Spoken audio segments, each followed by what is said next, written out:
je crois que la symbolique qu'on trouve dans mes forêts, j'ai l'impression que chacun s'en empare. Ensuite, c'est vrai que le mouvement initial qui a été le mien, c'est finalement un paysage très intime.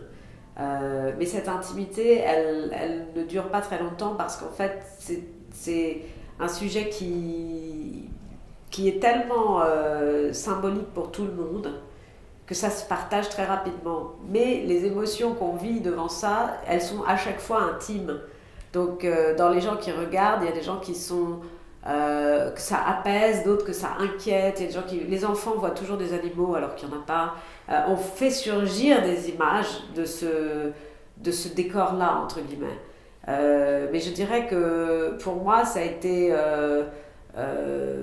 plein de choses à la fois, parce que ça s'est élargi avec le temps, mais je dirais que c'est à la fois l'envie d'échapper d'un paysage mental dans un rapport très urbain que j'ai à la ville, parce que j'ai grandi en ville, et parce qu'il y a aussi une idée un peu romantique derrière dans cette quête du paysage, et on voit bien à quel point le paysage est devenu un sujet extrêmement prégnant et présent chez les artistes de ma génération ou de plus jeunes, exactement comme il y a eu une période romantique au 19e quand il y avait l'angoisse des hauts fourneaux, des usines, des villes noircies par le goudron. Je pense qu'on retourne à cette angoisse qui nous lie à la nature, qui nous lie au paysage, évidemment liée à toutes les inquiétudes qui sont liées au réchauffement climatique et au fait qu'on a terriblement endommagé notre habitat naturel.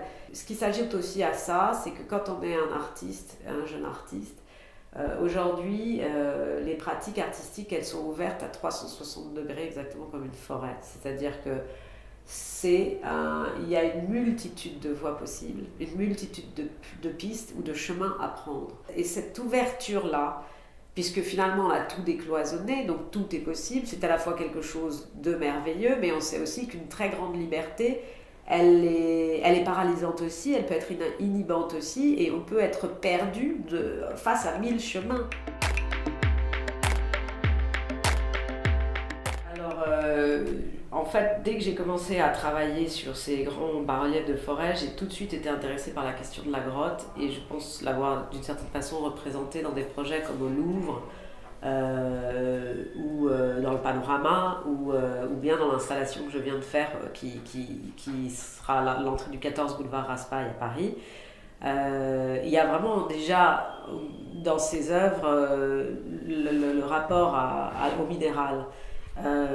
Mais on est encore dans la frontalité. Et c'est vrai qu'à travers des œuvres comme le panorama, j'avais très envie de rentrer dans la question d'être encerclé, d'être entouré par l'œuvre et de pénétrer à l'intérieur. Donc il y avait déjà cet élément-là dans le panorama, et très vite j'ai eu envie je me suis intéressée à ces questions des folies dans les jardins pour plein de raisons, mais parce que c'est vrai que je trouve que c'est des types de constructions, déjà par leur essence, qui, comme postulat de base, elles sont inutiles. Et puis je pense que dans mon travail, je crois que je suis quand même dans une recherche de représenter la nature. C'est-à-dire que la question n'est pas ni de limiter, ni de jouer avec les processus naturels, mais vraiment d'être finalement dans une vision qui est très forte en Europe, qui est la question de la représentation. Et dans ces histoires de grottes de jardin, comme dans mes bas-reliefs de forêt, il y a la question du décor, la question du faux. Il y a des références aussi, d'une certaine façon, à la scénographie. Il y a plein d'éléments qui ont été utilisés dans la scénographie, parce que dans les jardins, par exemple, pour représenter la roche, il suffit de prendre des cailloux, on n'a pas besoin de la recréer. Donc je m'intéresse aussi à ces questions de décor, et je trouve que ces questions-là, elles se retrouvent dans l'art, mais elles se retrouvent aussi dans ces grottes de jardin, mais elles se retrouvent aussi dans les zoos, à Euro Disney. Enfin, il y a quelque chose aussi un peu lié au parc d'attractions ou au grand public, et en même temps lié aussi à l'espace secret, à l'espace de retranchement, et toutes ces questions-là qui se jouent ensemble, je les trouve assez passionnantes. Mon envie de présenter un dossier pour partir à la Villa Médicis était liée à cette recherche que j'avais à ce moment-là aussi sur les grottes, sur les jardins. Et c'est vrai que ce qui m'intéressait particulièrement, c'était la naissance de ces jardins baroques. Il y en a beaucoup autour de Rome, mais pas seulement, il y en a évidemment beaucoup en Toscane.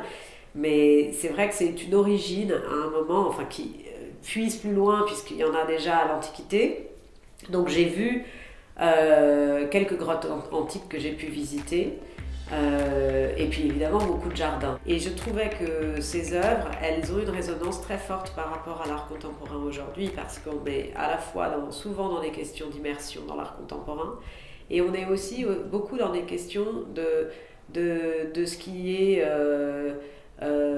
plus trivial, de travailler avec des matériaux qui se décomposent, de travailler avec l'élément naturel, avec l'eau, avec le pourrissement, etc.